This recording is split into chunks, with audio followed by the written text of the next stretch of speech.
Hi, I'm Katrina McLaren, and this is my podcast, The Last Resort. In this series, I'll be talking about our journey and the restoration of Casa Nova House, a stately heritage-listed mansion built in 1861, located in the small town of Oamaru in the South Island of New Zealand.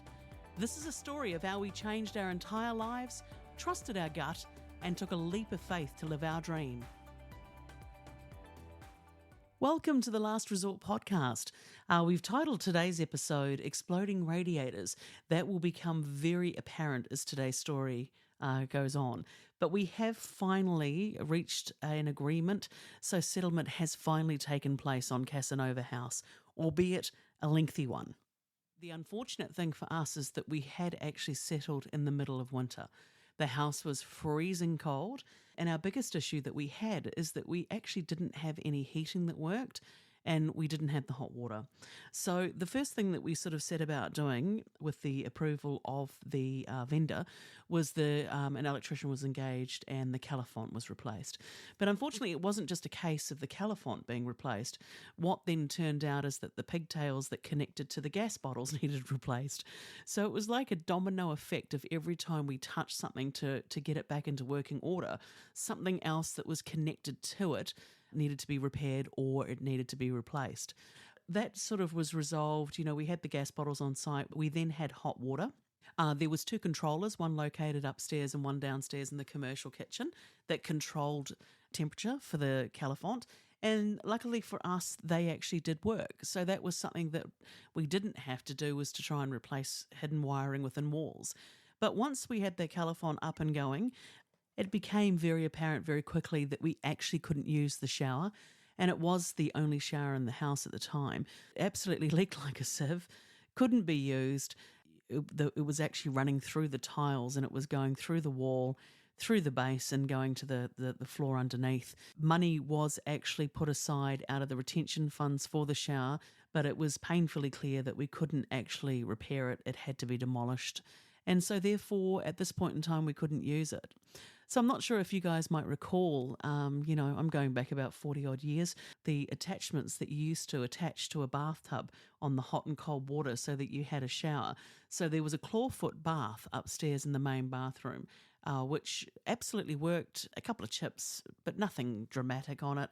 And so that's actually what we ended up having to do for quite some time, which wasn't great because it was in the middle of winter and it was absolutely freezing. After we settled, we started to hear a couple of rumours about things, which was really ironic that no one told us this previously. But we did start to hear that there was a problem with the downstairs toilets.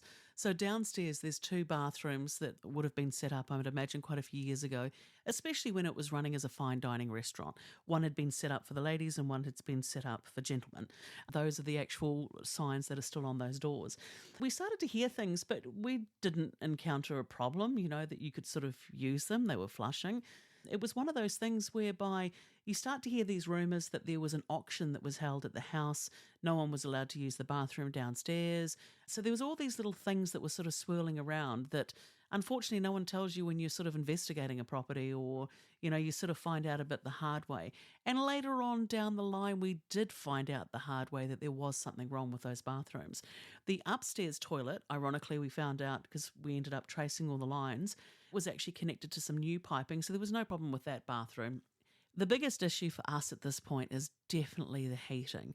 It got to the point where we did actually establish quite a good rapport with the local plumbers and gas fitters, who incidentally had 3 generations of their family working on this property.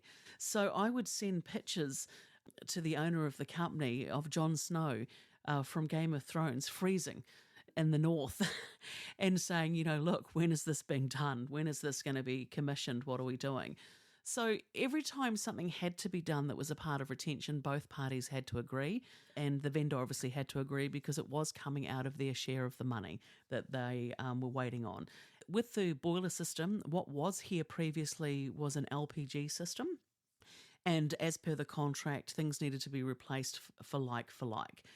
What I found is that I had to be quite diligent about making sure that we were not cut out of the process to ensure that what was there previously, if it was to a certain kilowatt or it ran to a certain temp, anything like that, it was replaced for the same. If it couldn't be replaced for exactly as it was, it had to be replaced for the same or better, rather than something that would be less. My concern, obviously, having gone through this whole settlement process and it not being a good one for us, was that if we weren't diligent at this point, that things would be repaired and replaced, and perhaps not with the same thing that it should be.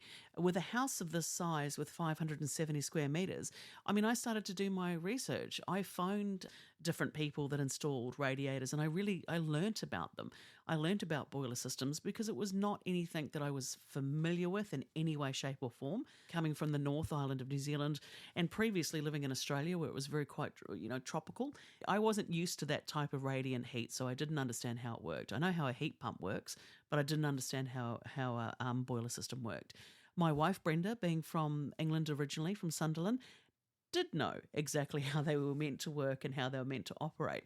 So that was a bonus, but I started to do my research and I started to talk to people and I spoke to professionals so that I understood what sort of square meterage we had to have per heat. It is actually a calculation that's worked out. Our big thing was to make sure that whatever it was replaced with was replaced for something that was to the correct size to match what had been there previously. I think what had been there previously was a very big system that might have been from Italy. There was radiators on both floors of the house, so the system had been put in as one continuous loop that ran through so when you heated, you couldn't just section off a section. If you turned the boiler on, the whole house was heating. And not necessarily by today's day and age as efficient as it could have been, but back then I'm sure it would have been a big thing. And I think some of the radiators that were actually in the house that were existing had come out of there was a story behind some of it. I think some of it had come out of an old schoolhouse. So there was some really big cast iron radiators, which we actually still have, that were serviceable and able to be used again. But the big issue that we had is that once it was agreed upon to what the system was that was going to go in, and that boiler system was installed, and there needed to be an electrician and everything else involved with that, was the commissioning. So it's all very well to make sure that you're looking at a hardware, a piece of equipment that's attached to a wall and it's working, but it's then all the radiators that connected to it. And at that point, there would have been over 20 odd radiators that were in the house. I think something like 14 upstairs. And with the commissioning process, I was always a little bit dubious about the upstairs radiators because you could feel the steel gauge of them was a lot thinner. It wasn't like the cast iron ones downstairs. They felt different. They were thinner. There was a couple that were actually located in the derelict wing that hadn't been installed, but had obviously been purchased with the intention to go into that derelict wing. So everything, it was sort of all there. And, as I said, I wasn't a boiler expert. So we didn't, think anything of it. Let's start the commissioning process and see how it goes.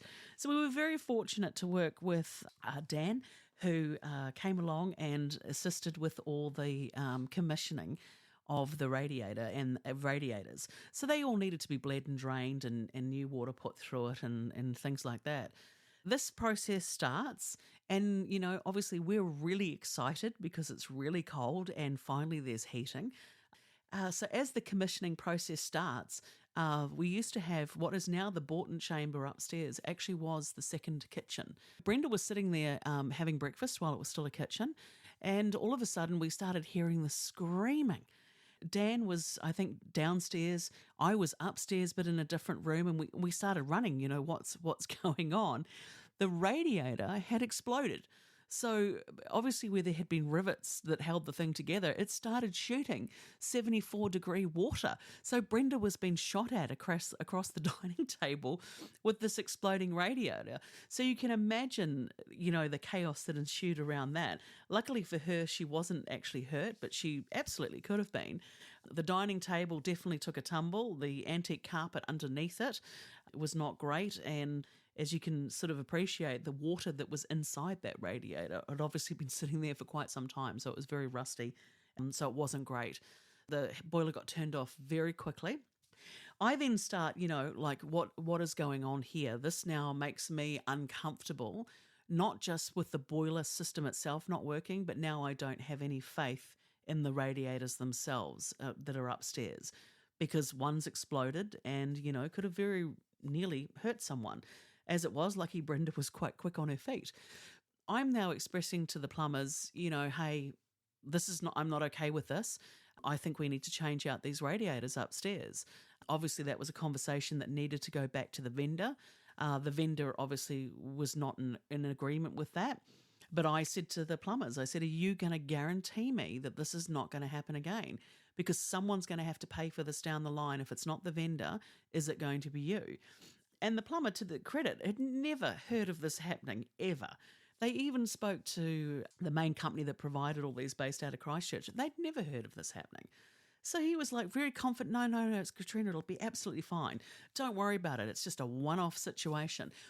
Well, okay, so I made my position very clear. Well, if you're going to stand by it, then someone else's pocket's going to be paying for it if this happens. So sure enough, the next day we're back commissioning again, because the commissioning process of the radios, there's a lot of them, and being bled and so forth, and making sure that the pressures and everything are right, it takes time. So the next day in the upstairs drawing room or upstairs lounge, the same thing starts to happen again, except this time 2 more radiators start to explode and shoot out. So now we've got water damage happening across the carpet that was upstairs in the upstairs lounge. And the bad part about this was it was actually a seagrass carpet. I'm not sure if anyone's ever familiar with this. Horrendous carpet. You can't clean it. Anything that goes on it leaves a mark on it, being a natural product. So we had planned to take up the seagrass in the bedrooms that we were converting eventually for the B&B, but we had no intention of doing it in the common areas and the lounge. But then after these exploding radiators, we had no choice. The seagrass was absolutely had it. It had this sort of dirty brown, rusty water stains all over it, and it went everywhere, literally. It was on the back of the couch. I mean, the pressure that shot this stuff out was just amazing. So after this incident, it was agreed upon by the parties that the upstairs radiators would be replaced. So anything that had that really thin gauge steel, which was the majority of upstairs, was replaced. And to this day, I'm very grateful that that happened, and that it probably happened at the time, because it would have been a very costly thing for us had that happened after we had settled and everything had been put to bed. And as I said at the beginning, this was one of those things that when we bought the house, we were told and expected to be working because of the cost factor involved with it. We now have to wait for, of course, new radiators to be ordered and for them to arrive. So it puts back the commissioning process even longer. Meanwhile, it's still really freezing. We did go out and we bought a panelled heater, and we had that going in the upstairs lounge room. And the upstairs lounge room at this point is where we started to live. That's where we'd set up our bedroom and everything. So along with all the radiators and the dramas that were happening with exploding radiators, we also had fireplaces in the house. At the time, there was 4 fireplaces that, as per the contract, had warranted that they were in working order. This was a part of our retention that these needed to be signed off, so for insurance, that they were safe and could be used. So what we ended up doing is we agreed upon an amount for that, and then we took over that and had people inspect them and made the necessary repairs where we needed to. And there were repairs on everything that just, when things sit for a long period of time and they're not used, naturally things are going to degrade. I mean, even down to the ropes that were around the doors that close the fireplace. There's a second lounge that's upstairs, which coincidentally down the line actually became our bedroom. In there was a fireplace, and we opened the door, and I swear to God, it was like Pet Sematary on crack. I think anything that could have potentially flown down the chimney, unfortunately, had been trapped down there and had been, I think, for, oh my God, at least 10 years. Long story short, we made the decision in the end that fireplace ended up actually being completely removed. And then we had the necessary patchwork that had to take place in the ceilings and everything like that with it. It was at the point where that particular fireplace was beyond repair. But it's important to note it wasn't historical. It was something that had been put in, maybe 30 years previously. But still sad that it had to go, but it was at a point where it just wouldn't be worth actually trying to repair it. So there was all these sorts of things, and, the 2 original fireplaces that were there are the historic ones. One of them downstairs in the downstairs drawing room actually still has the original marble fireplace surround from 1861. So we were very mindful about the surround and that we wanted everything to be working and checked out and be safe to use, because we didn't want to use it and then find that we'd cause damage to the surround, or, because things weren't sealed properly. There needed to be new fire bricks put in and stuff like that.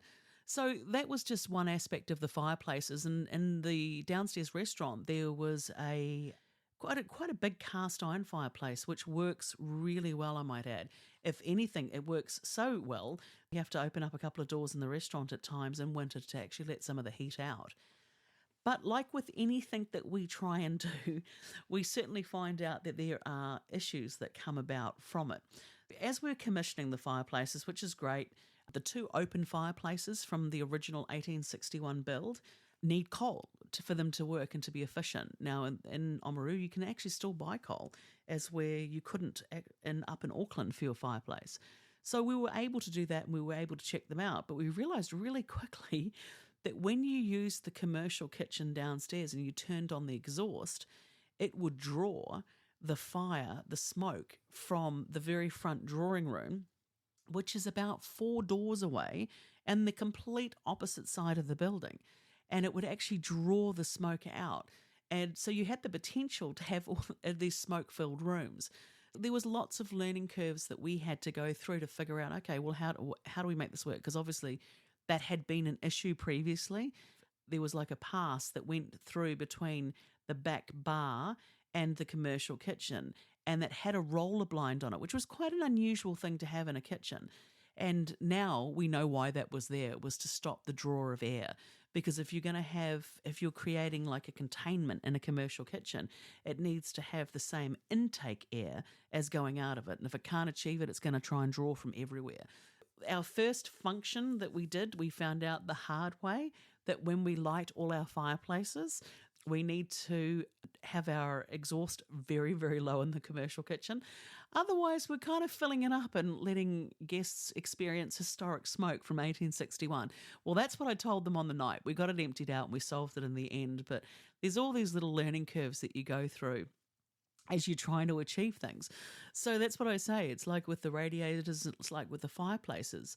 Nothing was ever just as straightforward as, okay, there's the fireplace and let's just clean out the chimney and we're away. So the other thing that we had too is that after the earthquakes in Christchurch, the vendor had obviously had a small amount of damage to the main chimney. So there was a payout for that then got transferred over to us through the wash with settlement and everything. So we also had to have that repaired as well. And honestly, there was nothing too major with that. It was just more about some repointing with the actual original chimney upstairs. There'd been some minor movement, but nothing that was, catastrophic to anything. But there did need to be some repairs that took place. And those were done, which was great. We started to go through our list and we were knocking things off of what we had to get sorted out between the parties. The next thing after we get our heating sorted out, in amongst all this, we're still operating a restaurant in Pukekohe. So we're trying to maintain that from afar, which was not an easy process, but to try and keep that ticking over. We also were in a situation where we were in bridging finance with our house in Pukekohe, and it was showing no sign of coming to an end. This is probably something that we had greatly underestimated. I had just assumed because it was a great house and it was in the location that it was in, that it wouldn't take long to sell. Well, that turned out not to be the case at all. We're going through this situation. We're bridging. We've got the cost of that. Brenda's now got a full-time job in Oamaru. I didn't want her actually chefing because I didn't want her flavours to be anywhere else. So Brenda went and worked for a company providing care for the community, and which she's fabulous at, and she really enjoyed doing. So she was off full-time working there, and my full-time job was the house and trying to get all the restoration underway and the retention issues solved.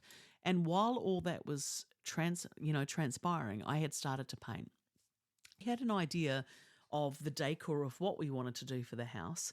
We'd been looking at different types of colour schemes, from carpet to different wallpapers, and I realised really quickly that because Casa Nova House had been semi-derelict by the time, the end of the 50s into the 60s, And from my understanding, a lot of people thought it was a ghost house. The sheep and everything were running through it. During the time when the Graham's family actually bought it and renovated and brought it back to life, they actually stopped it from being demolished, which, thank God. At that time, all of and I don't know if it was still there then, but there was no sort of original Victorian, cornices or anything like that left up in the ceilings, or it had been replaced and was very much, from what we're looking at now, Art Deco, Art Nouveau in style. Upstairs, you didn't have a sense that you were in a Victorian manor mansion as such. You were in definitely a stately home, but features didn't feel overtly Victorian. We still had really high ceilings. Downstairs is a 4 metre stud, upstairs is 3. You've got deep skirting boards, but there was nothing up when you looked up top. So my kind of thought was, well, how are we going to, get across to people, to customers, the Victorian feel, the luxury feel of the property, and the whimsy. Victorian times, there were bright colours and there was a real sense of whimsy to things. I started to look at wallpapers, and I was looking at wallpapers overseas, and I came across a graphic artist called Emma J. Shipley. And I just immediately fell in love with the whimsy, the style, and the bright colours. So I started to look at, okay, well, how could I make this work in what would eventually be the guest bedrooms, as far as the colour schemes and what would be my repeat patterns for things. We'd realised pretty quick that we were going to use a colour called Canterbury clay, which is on the outside of the building and does feature a lot in different levels on the inside of the building. We knew we wanted to use Indian ink, which is a resin colour, which is to me, very regal and a very rich, royal, dark blue. And I think it's a really sexy colour. So we knew we wanted to use Canterbury clay. We knew we wanted, which is sort of that clay, milky sort of honey colour. And we knew that the Indian ink, we had found, upstairs there were some old tins of paint. And on one of those tins was a green colour that was downstairs, painted in the downstairs drawing room, which we have kept that same colour.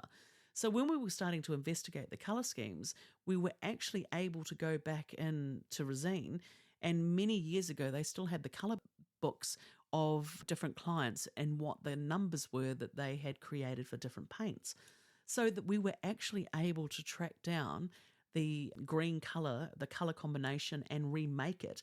And that colour has actually now been called Casa Nova Green. It's the most lovely colour, and we were really pleased that we could do that, so that we could keep that colour. To me, it felt like it was a sense of a history with the house. So we wanted to reproduce it if we could with the wallpapers that made sense. So now we've got our Indian ink, we've got our Canterbury clay, we've got our Casa Nova Green. I love red. I'll put red in every room if I can in some way. And I had a real affinity of thinking that anything that was kind of regal or Victorian or old world English needed to have a peacock.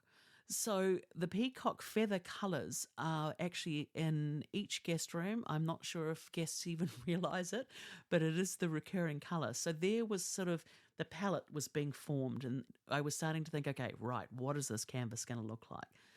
With the Emma J. Shipley wallpapers, I'd really highly recommend you check them out. Incredible. She does amazing stuff.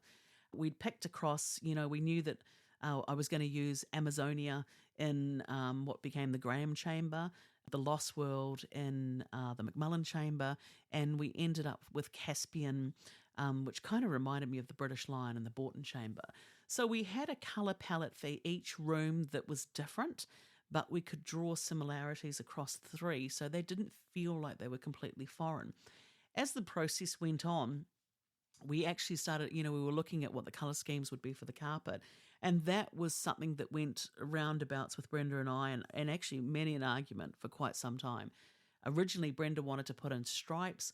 I wanted to go for a very old world Axminster flower bouquet, I think it's called. I think that was what was originally in the house into the 60s, 70s.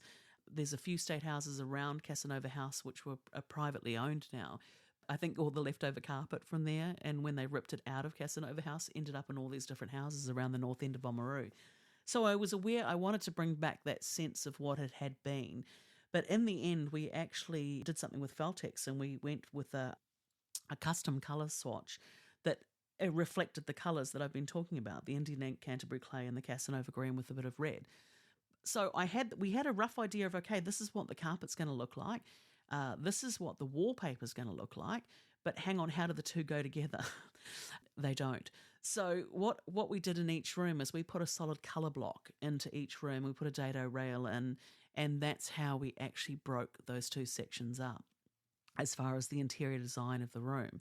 So we were formulating, the colour scheme, and that was important because for me to start painting as the tradesmen were all working and fixing these issues, I needed to keep going with stuff.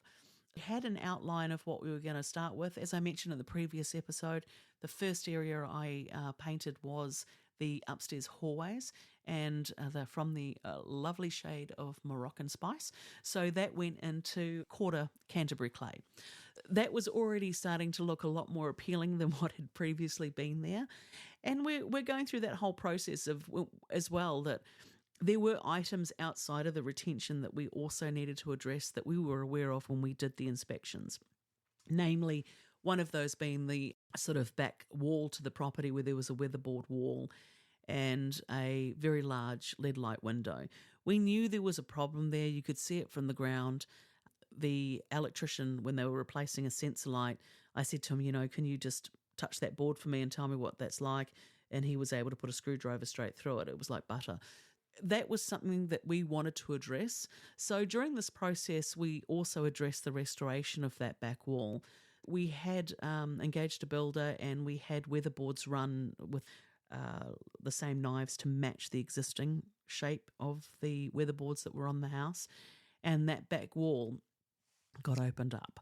Well, when we opened up that back wall, wow, the pictures are horrific of what was behind it. So there was so much rot from water damage that had gotten in that we were replacing sections basically right back to stud. So I feel very comfortable that the back end of the house has been really well restored. But it's quite a shock that when you think you might have a replacement for 3 or 4 weatherboards, that no, you end up replacing the entire wall of weatherboards, which is 2 stories, and you end up replacing through the centre the majority of all the studs. And this wall is important because it holds up the back end of the staircase. So these things all needed to be addressed and they needed to be done properly. There was no cutting corners on anything that we did with Casa Nova House. The last major restoration had happened 20-something years previously. When we were fixing up that wall, we were pulling off jib on the inside that was dated from, I think, around 2001. The previous restoration, they had to have realised there was a slight problem there, but, just whacked up the jib and continued on. So that's not something that Brenda and I do. We would rather take longer and do it once and do it properly. And that certainly is exactly what ended up happening here. Every time we touched something, there was something else that was involved with it. We even had to replace the actual windowsill that went in around the lead light. Luckily, the builders did a good job and didn't damage the lead light that was there from the house. It wasn't original, but I understood that it actually came out of the Oamaru mortuary in the 1960s. So when that was being pulled down and this house was being restored at that point in time, they'd obviously got the lead light from there. So that just adds to the tapestry of the story that it came from the Oamaru mortuary, but it does explain why it's an urn with lilies and, with tulips in it. So that kind of answered a few things as well. So we're working through the back wall. So at this point, we're getting closer to Christmas. The radiators are finally done. We have the heating. We also, at this point, the fireplaces we've got sorted out. We've got a caliphant. The gas is working. An important part with those pigtails that needed to be replaced, that explained the kitchen downstairs was gas. None of that we couldn't test any of that. Coincidentally, down the line, we actually did end up replacing or not using any of the existing gas fittings that were in the commercial kitchen. It just made more sense to come over the top with new lines and to put new fittings in and things that were by today's standards and codes, rather than potentially 25 years ago. The one bonus that we did have, though, is that a lot of the electrical wiring it's already been replaced. If it wasn't done in sort of the 60s into the 70s, it certainly was done only 20 years previously. And when we did the renovations upstairs, all new wiring went in to the guest bedrooms and everything else. So that was really fortunate in a way that some things did happen the way that they did, because it made us look at other areas. We went up we spent quite a bit of time up into the roof, looking through there, and you can still see up in Casa Nova's roof, it has the under roof of where the original tiles actually all sat. And apparently it was Welsh slate that had been brought over from Wales. And what they did is they literally dug a trench around the house and they just threw it off and literally buried it in the ground. So every now and then you'll dig up a bit of slated tile when you're out there trying to plant a plant. Once again, it adds to the story of the house and imprint that many different owners have had on it and what they've done in their restoration journey. We're still waiting for our house in Pukekohe to sell. We're working our way slowly through everything. The hallway upstairs has now been painted. We are sorting out issues to do with the shower. We're working our way through the grounds. So whilst Brenda was out working as a part of whenever I needed a break from painting, I would go out and tackle a section of the garden. There was a big section of the house on the southern side of the building that when we bought the property, we had no idea there was like a secret garden to the side that had the most beautiful edging all the way around it. It even had the metal pathways. It was just so overgrown and so dense that we didn't know it existed. So we had all these trees that had been allowed to grow up a little bit near the house and were actually touching the southern side windows. We didn't have much of a budget at this point because we were still waiting for Pukekohe to sell. I still did have a bit there that, I ran down to the still shop and bought a chainsaw and bought bits and pieces that we needed. And then I just slowly started to tackle it. There were truckloads of green waste that actually ended up going off this property just through, years and years of things being allowed to get a lot higher than they meant to have. But it was also really quite rewarding because on the outside of the house, you could see the efforts of your labour immediately. You could see straight away there was an impact and a change. As where a lot of what we were doing on the inside of the house, it wasn't necessarily so noticeable. So you had a great sense of satisfaction of tackling things on the outside and then realising that you could sort of see a glimmer of a light at the end of a tunnel. It was only a glimmer, but at least it was there. We had lots to do on the outside. We had the southern side garden that we were slowly, bringing back, and we could see those pathways. We had the fountain next to the house that was like a green swamp. Over a period of time, I think I borrowed a pump from a friend and actually slowly pumped both sides out. And then I realised, oh my God, whoever put this in was really clever.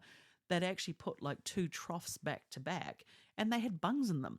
Who knew? After we'd bailed all these out and, I had the pump taking it out and the rest was all done by hand. There were some pleasant surprises that you also found along the way. So we cleaned out the fountain. We had to replace the lights that were in there and we had to replace, obviously, the pump. The pumps weren't working anymore. But the wiring was there. The wiring and the switches was there back into the inside of the house. So it was a case of it just being, replaced and that area cleaned up and repainted. The other part is that in that back courtyard area, as you come into the back door of the house, there was that tree that had been allowed to grow up the side of the house. And obviously when they pulled it, they pulled the guttering. And the guttering had come down and failed. We also removed that tree so that it was now gone from there and cutting back so much lavender. There was just lavender everywhere, which was beautiful, but it had overgrown to the point where you actually couldn't walk through the pathways. There was all these sorts of things, and for a while, things looked tidier on the outside, no doubt about it, but it definitely did look a bit brutal. Things got major haircuts right the way back, and the lavender, unfortunately, was a bit woody. As you moved your way around to the north side of the house, the lavender had actually grown up so much that it had actually gone about 4 or 5 metres out to a pathway and halfway up the French door windows. And it was so dense and obviously had been like that for years and years and years that we didn't even know that there were concrete steps coming down from either side of the French doors. So there were some pleasant surprises that we sort of found.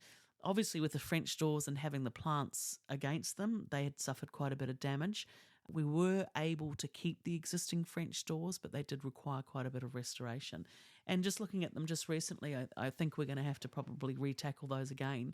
It's been nearly, 4 years, and I think we're going to have to, do a bit of touch-up maintenance on those. So as you worked your way around the outside of the house, our big thing was to get everything off the immediate part of the building and to start to let everything dry out in cases if it had been covered up for years. Make sure that the vents that were underneath the house were all clear and that the house could breathe again. There was also quite a bit of mold and things like that was on the outside stone. So there was a little bit of cleaning work that needed to take place too, because Oamaru stone needs to breathe. Heritage New Zealand will tell you shouldn't seal Oamaru stone. You get varying reports about this, but we at the time we had the choice as to what we wanted to do, because at this point the property was not heritage listed, and we chose to leave it so that it could breathe. To me, it just kind of made logical sense that it would need to breathe. And the stone itself on the exterior walls is very thick. You're not talking about a facade, you're talking about giant Oamaru stone blocks that were carted up from 2 quarries in Oamaru. In fact, there's a real history behind the house being originally on 100 acres. And at the time, this being the first building built of stone, not just in Oamaru, the township, but also the first stone mansion in the entire Waitaki district, it must have seemed quite incredible that someone was going to this effort to build this really grand house. I mean, there'd been grand wooden houses made, there's no doubt about that. But to see this stone sort of like a phoenix rising up in the north end of Oamaru, because there was nothing else in the north end of Oamaru. Being on 100 acres, it was the north end of Oamaru. When they were chartering the township of Oamaru, on the maps, there's a little square box and it says Casa Nova. So that's how significant it actually was as far as a site. And, and it was a sign of a booming town that, there was this sort of wealth that was starting to crop up here. The house itself has so much history around it. I'm definitely going to explore that down the line in a later podcast with Heritage New Zealand as well, and that journey. At this point, though, Heritage New Zealand had reached out to us, and the Heritage Advisor for the Waitaki District Council had been in touch. Obviously, at this point, the house is not protected in any way, shape or form, but they wanted to know that what our intentions were and what we were sort of up to, and would we be open to the prospect of voluntarily listing it. And I said, absolutely we would. As you may recall, we looked at another property in Oamaru when we first came here, and that's going to be demolished for house blocks. So I was really clear that we are sort of the caretakers of this property, and it needs to be protected. My only thing was that, yes, we're really happy to do this, but we want to do it after we've renovated, and for obvious reasons. We're very forthcoming and showed Heritage New Zealand, obviously, our plans, our renovations were going to be and what they were going to look like. And the great thing around that is that I used the existing floor plan. We didn't remove any walls or anything like that. What we did is we stayed within the original skeleton of the house with the original stone openings. And if anything, we actually ended up featuring those openings. We had this plan at this point of roughly in our heads what we were going to kind of do as far as the house was concerned. We were umming and ahhing. We knew the downstairs was going to be a restaurant. That was always the plan. What we were umming and ahhing about is originally our plan was just to live upstairs and just have it as a house. But we were sort of thinking, it did float that maybe we should turn maybe 2 of the rooms into a bed and breakfast. Maybe that would supplement our income. But that first winter that we were in the house, we got a bit of a shock. So from coming from a town like Pukekohe that's growing so rapidly, we had a really good local base that supported our restaurant, and even though winter could be a little bit quieter, we were well supported throughout the year. And then looking at Oamaru as very tourist dependent. And that first winter, we were kind of a little bit shocked. My God, it's like tumbleweeds going down the main street. Come 5 o'clock, everyone's at home, their fireplaces are going, and it's because it's cold. And I can't blame them. That's exactly what I'd be doing if I had the choice. So it sort of made me a little bit nervous, and Brenda and I were talking about it at this point, maybe we do need to look at doing something else with the house to try and supplement the income. If the restaurant's very quiet in winter, what could we do? So the most logical thing for us was to look at turning some of upstairs into we always knew if we were going to do it, it was going to be something boutique-y, but a boutique bed and breakfast. We decided on 2 rooms that would have the potential to do, and that was through the unfinished derelict wing and the existing bedroom in the middle, which we've subsequently called the Graham Chamber, that has the balcony off it. And in that upstairs kitchen with the exploding radiators, we were sitting there, and Brenda and I were trying to decide, is it feasible with just 2 rooms? If you've only got 2 rooms as a B&B, how feasible is that? Because any literature you read is going to tell you that you need probably five rooms to be something that's going to be self-efficient and financially viable. We didn't have the opportunity to do the 5 rooms. If we did that, it would mean the entire building had to go to current codes and current regulations. That was just opening up a whole other kettle of fish. We already knew from our conversations that the building had been flagged with Heritage New Zealand and with Council that they wanted it protected. We were in agreement for it to be protected. With it comes with its own list of challenges that we can't make alterations in such a major way that we would have needed to do to bring it to 5 bedrooms. So it made sense for us at that point in time financially that we just look at the 2 rooms and potentially what we could do in that way, so that we didn't have to change any existing laws or anything around it with fire or anything like that, because it had been certified as a restaurant downstairs and a residence upstairs. So those certifications all stood. Everything was, as council had confirmed, was fine. In the end, our systems and so forth had all been revamped, rechecked, all done. Everyone was signed off on it and everyone was happy with that. So it was like, well, how can we maneuver this in such a way that we are legally compliant and, viable? Because buildings of this size require maintenance. They require a lot of effort and, there's lots of costs involved with insurance and so forth. Originally, when we first moved into it and it was just a house, I think our insurance was just under, I want to say about $3,500 a year. And we did have an insurance valuation on what the cost to demolish it and rebuild and so forth. But the reality is you're never going to rebuild it in exactly the same way, because you can't use the Oamaru stone in the same way now. The Oamaru stone now is just used as a facade rather than the building block of the house. I think it might have been still insured for something like $3 million or something like that, whatever the insurance valuation was at the time. But our insurance, I didn't think was unreasonable for that. But gosh, the moment we went to commission the commercial kitchen and turn it into a restaurant, that insurance bill went to $16,500. This thing needs to be really full, and it needs to be occupied on both levels, and we need to do everything that we can to make that successful. Before we realised, though, about the horrific insurance costs with the restaurant, we were upstairs one day and we're sitting in the kitchen upstairs having breakfast, and I said to Brenda, it's a bit of a ghost town. What are we going to do, during winter? And I kept looking in this room and thinking, a house of Casa Nova's size would never have such a small kitchen. It would always be the bigger kitchen downstairs, the commercial kitchen, because you just wouldn't. You wouldn't have such a small, undersized kitchen. The upstairs kitchen, I think, had been designed literally just to be a bit of a fill-in. It may have been a requirement by council many years ago that they do that. It wasn't a requirement anymore. I said to Brenda, what if we just remove this kitchen? The laundry was upstairs connected with that kitchen. I said, why don't we just remove it? Just shell it, and this becomes the 3rd bedroom. We sort of thought, that's going to add a lot of more cost, but it seemed to be a more practical move. Neither Brenda and I would have a laundry upstairs. It just didn't make sense. There was a downstairs storeroom area, which 100% made sense that be sort of a storeroom/laundry, could all go into there. So we made the decision that we would get the 3rd bedroom.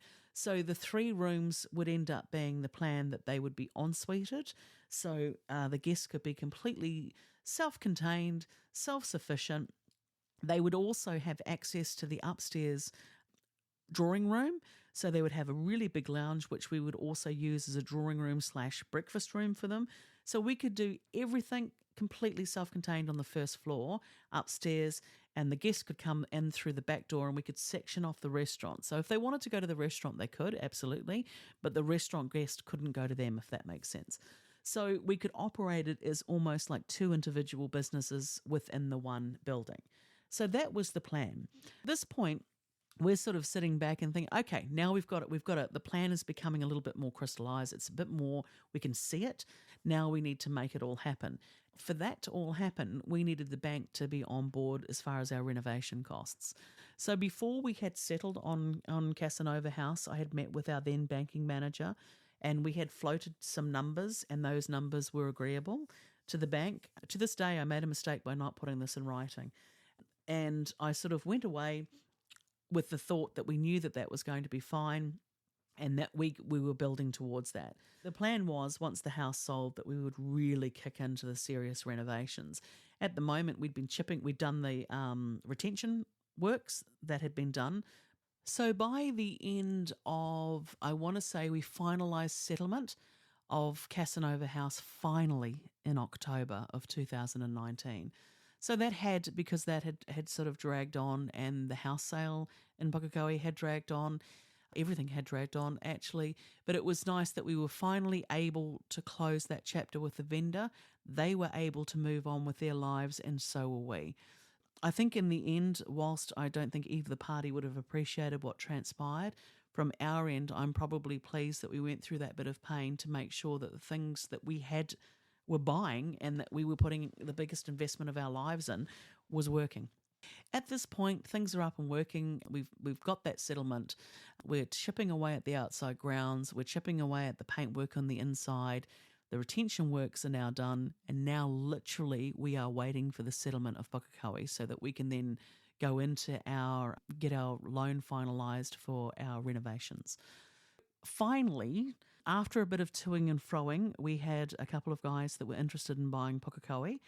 We ended up I should say I ended up accepting less than I probably would have liked at the time, because we had a certain figure in our head. And I think sometimes that can be inflated a little bit by people and agents as to what you can achieve. My thought was, in the end, and after discussion with Brenda, the stress of it, of dealing with the bridging and everything else that had transpired, that maybe we just needed to accept this offer. Because, we were coming up to the end of the 6 months. What were we going to do? We hadn't sold it. And I think in the end, how I reconciled it in my mind was that what I might have perceived as a loss at that end, I was going to make eventually at the other end with the eventual sale or the investment into Casa Nova House. Not that we have those plans at this point in time, but I think from a business point of view, I needed to justify it in some way in my own mind so that I could be okay with it. Finally, Pukekohe sells. I go back to Auckland to wrap up the house and remove the last bit of items that are there. And, that was bittersweet as well. That was the first home that I'd owned in New Zealand, because I had spent so long living overseas, over 16 or so years. That was a little bit sad. And I loved the house in Pukekohe.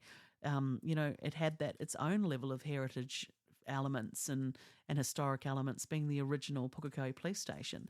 That was, great to finally get everything wrapped up, though, and it was sad to say goodbye to everyone as well, because this was kind of like the final chapter in a way.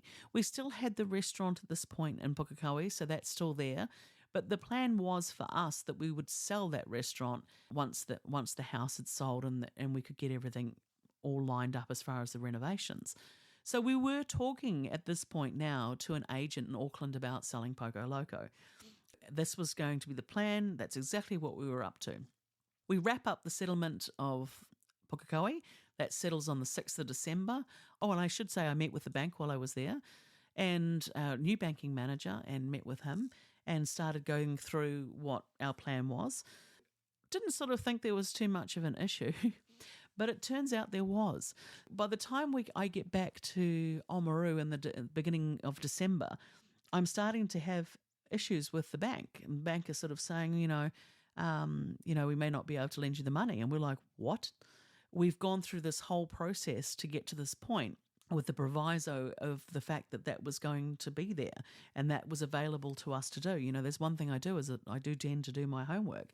But once again, a valuable lesson. Put stuff in writing to people. Long story short, in the lead up to Christmas, we were on tenterhooks, not knowing what was going to happen there.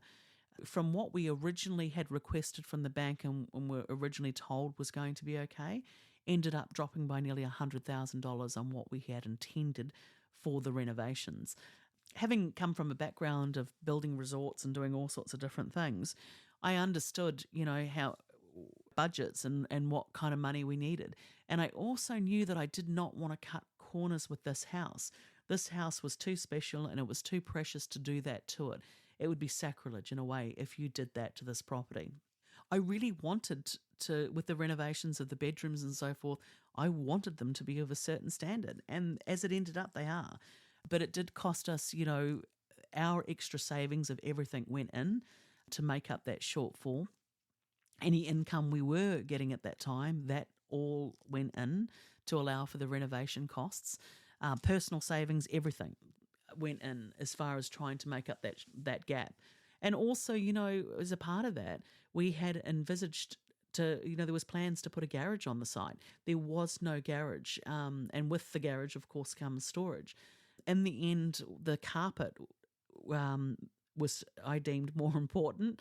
And so the garage got sacrificed with that reduction in loan amount. We didn't know. There was a period of, I think, I want to say 2.5, 3 weeks. Brenda had her family coming from the UK, from Jersey Island, to visit.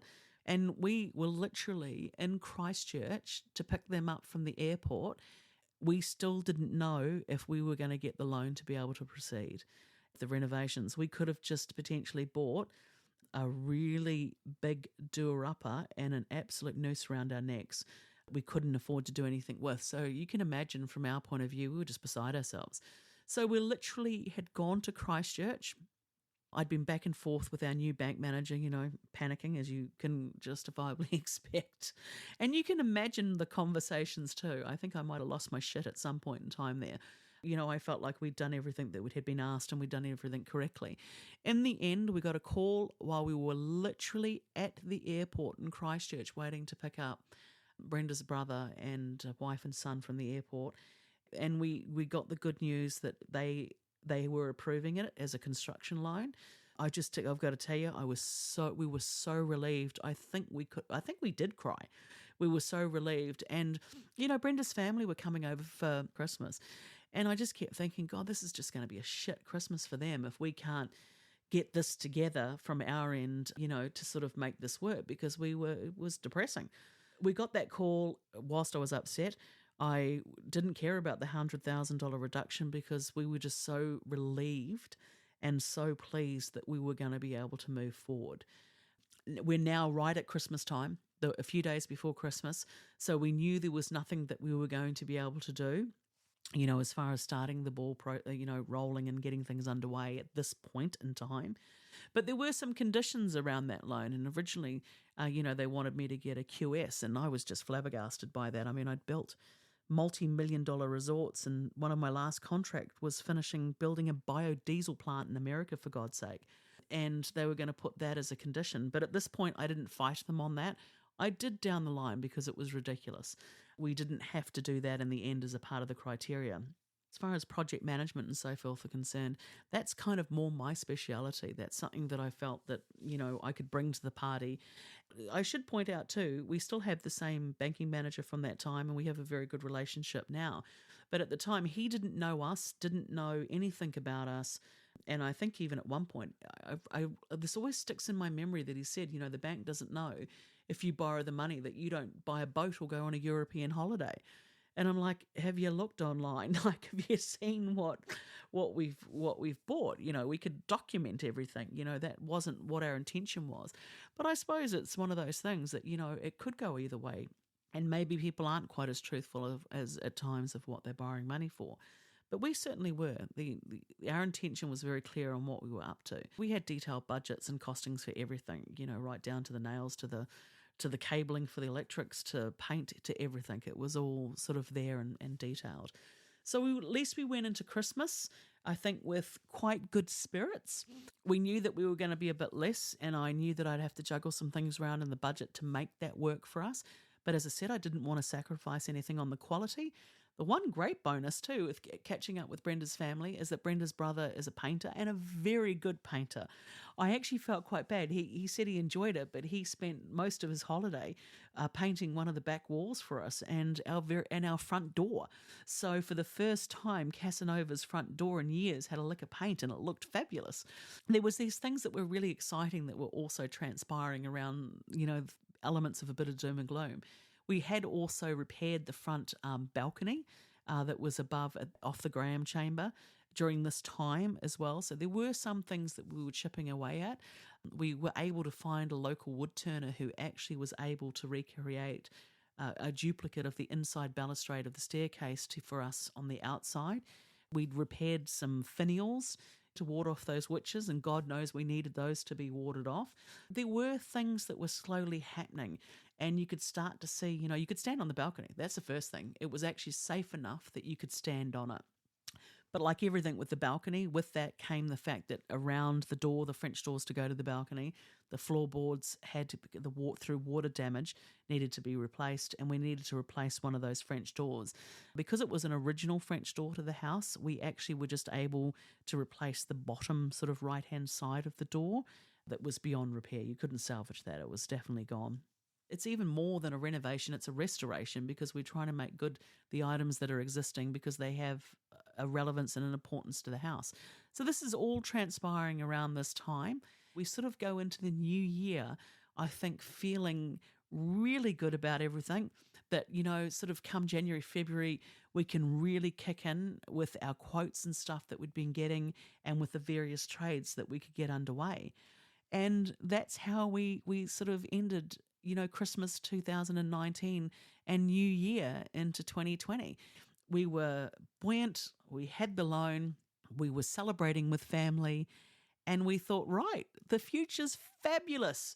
It's going to be great. Then a worldwide pandemic hit. We'll catch up with that in the next episode. This has been episode 3 of the Last Resort podcast, Exploding Radiators. To see Casa Nova House, go to our website, www.casanovahouse.co.nz, or check us out on Facebook or Instagram. You've been listening to the Last Resort podcast with Katrina McLaren.